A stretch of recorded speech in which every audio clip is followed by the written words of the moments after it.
Hello, my name is Madam Jennifer from Educare TZ. Welcome again, my lovely Form 1 students, in a continuation of our lecture series on Biology Form 1, and we are currently proceeding with our lovely topic known as structures and organization. We have already covered in our several subtopics, and today's session we will look on our last subtopic, which is known as cell differentiation. In this subtopic, we'll see on how different cells have been specialized to perform different functions in different living organisms. Now, the cell differentiation, this means that an organism that is made up of one cell is known as unicell organism. Organism which is made up of single cells is known as unicell organism. Example, there is a amoeba, there is paramecium, there is bacteria, and those organisms, they tend to perform different cellular activities such as respiration, reproduction, as well as excretion. And organisms which are made up of more than one cell or millions of cells are known as multicellular organisms. And these organisms are mostly complicated, mostly complex organisms. And example are we human beings, herbivores like cows. Example, these cells have different function and have features that make them better suited to carry out this function. So these multicellular organisms, they have numbers of different cells. There is body cell, there is sperm cell, there is liver cell. There is a lot of cells which are composed with this living organism. Now let us consider the concept of the cell differentiation. Now, the cell differentiation is the process in which a cell changes from one form to another and become more specialized to perform specific function. So the process or tendency of a cell to change its form from form to another so as to perform a particular specialized function is known as cell differentiation. A group of cells that perform the same function is known as tissue. Tissue can originate either from the single or different cell, but they are specialized to perform a single function. Just take an example, a meristematic cell. Meristematic cells, these are the cells in plants which are responsible for the cell division. They can either originate from the cell of the same species or different species, but they have to perform the same function, which is either primary or secondary division in plants. And this is an example of the animal tissue, which has been specialized for performing the same function. This is an example here. There is a bone tissue, there is a blood tissue, there is adipose tissue, there is cartilage tissue, there is dense connective tissue as well as loose connective tissue. All of these cells have been specialized for performing the single function in the body of the human being. Example of animal tissue are bone, muscles, and blood. Blood is the hard elastic material which has been hardened with the different mineral composition so as to protect the different parts or different organ in the body of an organism. And this hardening is due to the deposition of the different minerals like calcium carbonate and calcium phosphate, ambayo inafanya bone kwa imara na ngumu kwa ajili ya kuweza kuprotect different internal parts of the body organ. Also, there is a muscle. Muscle, this is site for attachment. It tends to attach to the bones, to the animal. Misuli, kazi yake ni katika attachment, na kazi ya misuli inasaidia katika movement, flexibility, either bending of the leg, or bending of the arms, kukimbia, yote ni kazi ya misuli. And the other one is blood. Kazi ya damu tunajua katika kusafirisha different nutrient, heat, and the removal of other metabolic waste within the body. And the example of plant tissue are xylem and phloem. Phloem and xylem, these are specialized conducting tissue, while the xylem is responsible for the transmission or transport of the mineral salt as well as water, while the phloem are responsible for the conduction or transport of the photosynthesized material from the area of production to the other part of the body of the plant body for storage. Now, an organ. Organ consists of different tissue that work together to perform certain function. So organ yenyewe inabi formed by the combination of different tissue, ambazo tissue ni group of have been formed from the group of cell which are specialized for performing the same function. So when these tissue are combined together, they form the system known as organ. Example, there is liver, there is heart. These are examples of organ in the human body. Kuna heart, moyo pia ni organ, ini ni organ, lungs, these are organs. Okay. Plants organ include the stem, flower, fruits, leaves and roots. Kwa vile vile organs katika mmea kuna shina, kuna maua, kuna matunda, kuna majani, vile vile kuna mizizi. Also, an organ system is made up of organs that work together to perform a function. Kwa organs zikiungana kwa pamoja zinatengeneza kitu kinaitwa organ system, ambazo zimebe grouped together to perform a particular specialized function. Example ya organ system, kuna respiratory system, kuna circulatory system, kuna excretory system, kuna reproductive system. Those are examples of the organ system which has been formed by the combination of different organs of the body. So example, there is respiratory system, digestive system, reproductive system, hormonal system, skeletal and circulatory system. For example, the blood to all parts of the body, it consists of heart, vessel and blood itself. Kwa hiyo damu iliyoko katika sehemu mbalimbali za mwili zimegawanyika katika different organ of the body. Mfano kwenye moyo, vile vile there is a blood vessel, vile vile kuna damu yenyewe. And an organism, so here we talk on the whole living organism, kiumbe hai. Now, an organism is made up of different organ system working together. Kwa hiyo tukiunganisha combination of different organ system tunaenda kutengeneza an organism. So organism is a living ambaye be made up of different organ system like respiratory, circulatory, digestive, reproductive. So an organism have the combination of all of this combination of organ system. Therefore, there is a special organization. So from here you can establish a trend in biology on how to show on how this systems can relate a tissue, how tissue form organ, how organ form the organ system, and how the organ system form the organism. And this is a example. Consider this is a human being, a whole organism which has been formed by the combination of different organ systems. So this is an organism. Here there is a heart, there is a blood vessels. Also within here there is respiratory system, there is circulatory system, there is hormonal system, which have been together combined to form the whole organism. So this is a special organism of the cell system. So if you have been asking for special organization or cell system, you have to show like this, where the cell, this is the basic unit of the life, or the basic fundamental unit of life. No life, no cell. So all living organisms are made of cell, as we already discussed. Now, the tissue, this is formed by the combination of this cell to perform the same function. This cell not necessary or not must to have evolved from the common origin. They can evolve either from the different origin of the same or mixed type, but they have to perform the same function.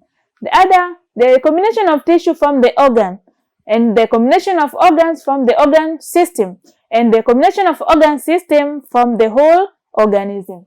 Now, let us see what is the most important of the cell differentiation. Kuna umuhimu gani ya cell kuweza kuchange from one form to another so as to perform a specialized function? Let us see.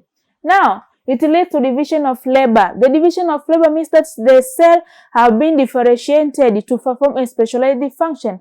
Kwa mfano, let us talk on the organ system. Kuna respiratory system that has been specialized for the performance of the gaseous exchange. Kuna reproductive system ambayo yenyewe may be specialized for performance of the reproduction activity, meiosis, and the other ovulation, spermatogenesis, oogenesis, and others. Also, The division of labor means specific cell performs specific function. So that is all about the division of labor. So the cell differentiation is important because it leads to division of labor. Also, this helps the body to carry out all life process at the same time more efficiently. Kwa hiyo hapa inasaidia mwili wa living organism kuweza kuperform different activity kwa wakati mmoja.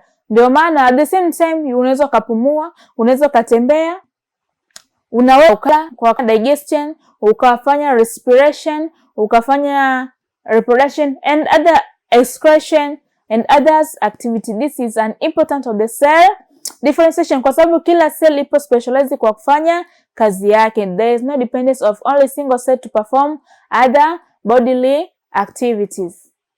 Now, let us consider the specialized animal cell. The first one is white blood cell.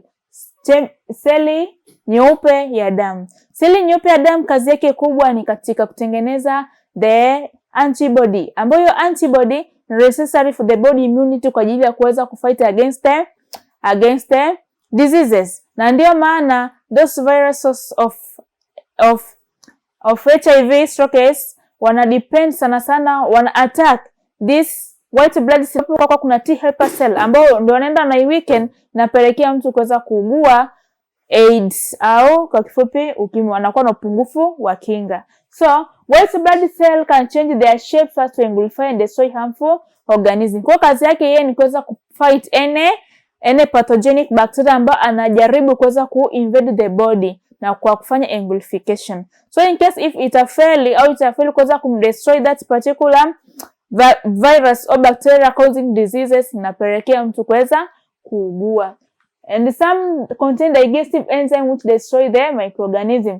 This is an example of the white blood cell ambapo kuna nucleus, kuna cell membrane as well as cytoplasm. The other specialized cell within the body kuna red blood cell.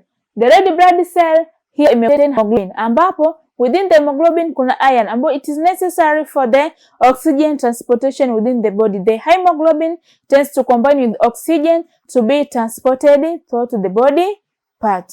So the red blood cell lack nuclei. Kwa nini lack nuclei? Hii hapa inasaidia katika transportation kwa sababu in case kama ingekuwa ina nuclei ingepelekea metabolic activity kuweza ku take place, na hivyo inaweza ka prevent au inaweza ka consume oxygen ambayo inataka kuwa be transported. Now the red blood cell lack nuclei and are concave in shape. What is concave in shape? This serves to increase the surface area for hemoglobin kwa ajili ya kuweza kubind enough amount of hydrogen for oxygen to be transported. Now it is concave in shape. This provides surface area for transporting oxygen from various parts of the body. They also contain hemoglobin, which carries oxygen to different parts of the body. So oxygen is transported to different parts of the body by combining with the hemoglobin, ambapo within the hemoglobin tunakuwa kuna iron ambaye anakuwa anafanya kazi ya kuweza kutransport damu. So here you can ask yourself, what about those who are suffering from the sickle cell? Now, the other one is sperm cell.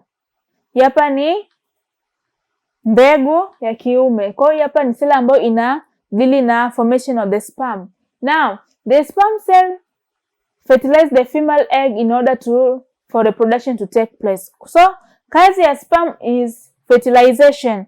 Fertilization of the egg so as to form the embryo, to form the zygote. So, the sperm cell has a tail which enables it to swim to egg and pointed head which enable penetrate the egg. Kwa hiyo sperm cell yenyewe inakuwa ina mkia for swimming. Vile vile inakuwa ina pointed head ambayo inasaidia katika penetration to the eggs. And this is the structure of the sperm cell. As you see here, it has the tail. As you see hapa inasaidia katika mkia, unasaidia katika swimming. Vile vile inakuwa ina pointed head ambayo inasaidia katika penetration to the head. Hii hapa rangi ya purple ni nuclear. Hii nuclear kazi yake ina contain DNA or hereditary material to be transmitted or to be inherited to the introduced offspring. And here in the middle piece kuna mitochondria ambayo kazi yake ni to produce energy kwa ajili ya kuisaidia sperm kuweza ku move towards the egg. And now let us consider that was all about the specialized cell in animal cell. So now let us see the specialized plant cell. The first one is root hair. My lovely Form 1 student, the root hair is formed from the specialized cell ambayo inaitwa trichoblast. This trichoblast is found in the epidermis of the root. Na kazi yake ni kutengeneza root hair. So what is the function of this root hair? Root hair kazi yake ni kuongeza or to maximize the surface area for the absorption of water and nutrients ambayo ni necessary for plant growth. Now, this cell absorb water and mineral salt from the soil, and the root hair help to increase surface area for absorption. Kwa kazi kubwa ya root hair ni to increase the surface area for absorption of water and mineral salt kutoka kwa ajili ya ukuaji wa mmea. And this is structure of the root hair ambayo may be formed from the specialized cell katika peridermis of the plant ambayo inaitwa trichoblast. And this is an example of the root hair ambapo tuna cell vacuole ambayo ndio kubwa kuliko zote, kuna small nucleus ambayo ipo katika peripheral, kuna cell wall kwa ajili ya maintenance of the shape, vile vile ya protection due to the deposition of the cellulose, vile vile kuna cytoplasm where the chemical reaction are taking place. And also there is a cell membrane ambayo kazi yake ni to enclose the internal contents of the cell. The other one is guard cell. The guard cell, this is found on the napatikana katika leaf where there is high concentration of the stomata. So kazi ya guard cell is to protect or to enclose the stomata, ambayo kazi yake ni to allow the gaseous exchange of the plant, vile vile inasaidia katika photosynthesis process. Now, the guard cell surround the stomata. The inner wall of the guard cell are thicker than the outer wall. The inner wall ni thicker kuliko the outer wall. This make them expand irregularly. Kwa hiyo hapo ndio reason kwa nini the guard cell, the inner wall of the guard cell ni thicker kuliko the outer. Hii hapo kwa sababu ya expansion during the gaseous exchange process. Hapo tutakuja kuangalia katika mambo ya potassium and sodium pump ambayo inapelekea the opening and closing of the stomata depending on the climatic condition or carbon dioxide concentration iliyopo at that particular time. Now, the guard cell control the opening and closing of the stomata in the leaf. Ambayo closing and opening of the stomata in the leaf ni necessary for gaseous exchange, for the intake of carbon dioxide kwa ajili ya photosynthesis process to take place in the plant. So, when the guard cell expand, the stoma opens. When they contract, the stoma closes. And the stomata, now what is stomata? Stomata is a tiny pore used for gaseous exchange and loss of excess water. Kwa kazi ya stomata ni allow gaseous exchange, vile vile kuruhusu maji yatoke in case kama kuna excess water, meaning that it will contract. So when it contract, meaning that stomata pore will open na kuweza kutoa excess water ambayo ni harmful kwa ajili ya seli ya mmea.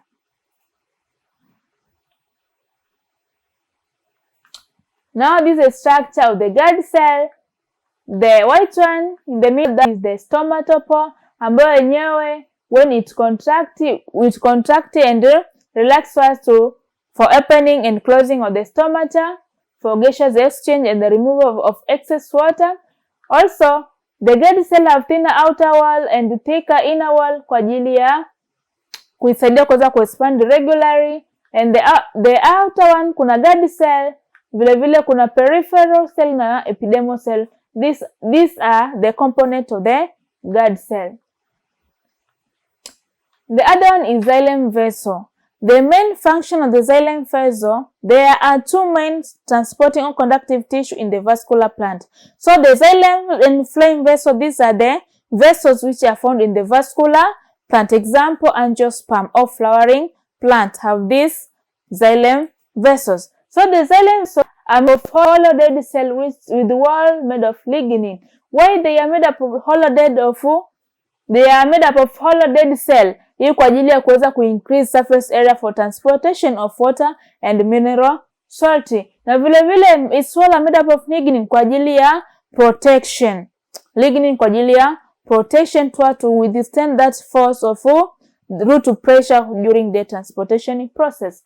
So the lignin is tough rigid material that make up the wall of the xylem and the xylem vessels. So these vessels transport water and mineral from root to the leaves and also support plant in form of fruit, in form of food.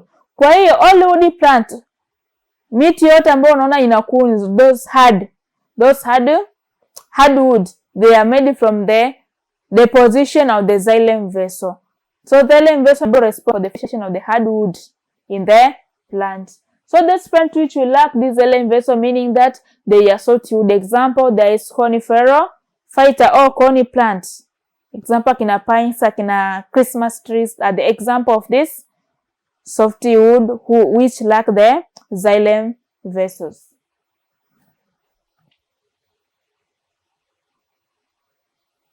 Okay, and these are examples of the xylem vessel.